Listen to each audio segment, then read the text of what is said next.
എല്ലാവർക്കും നമസ്കാരം. ഇന്നത്തെ ശുഭചിന്ത: പരസ്പരം ആദരിക്കുകയും സ്നേഹപൂർവ്വം അംഗീകരിക്കുകയും ചെയ്യാത്തിടത്തോളം സ്ത്രീ പുരുഷന്മാരുടെ ജീവിതം പാലമില്ലാതെ വേർപെട്ട് കിടക്കുന്ന രണ്ടു കരകളെ പോലെയാകും.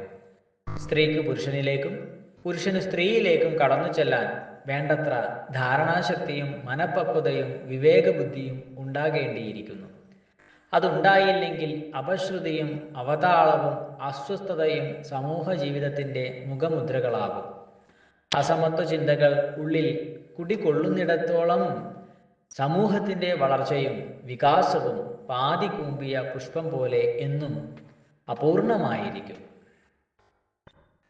സ്ത്രീയെ സാമ്പത്തികവും ഭരണപരവുമായ കാര്യങ്ങളിൽ നിന്നും അകറ്റി നിർത്തുന്നത് സമൂഹത്തിൻ്റെ പകുതി ബുദ്ധിയും ശക്തിയും ഒഴിവാക്കി പകുതി മാത്രം ഉപയോഗിക്കുന്നതിന് തുല്യമാണ്.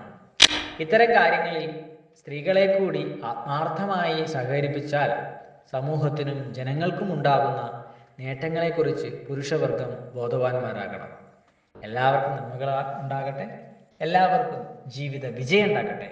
നന്ദി, നമസ്കാരം.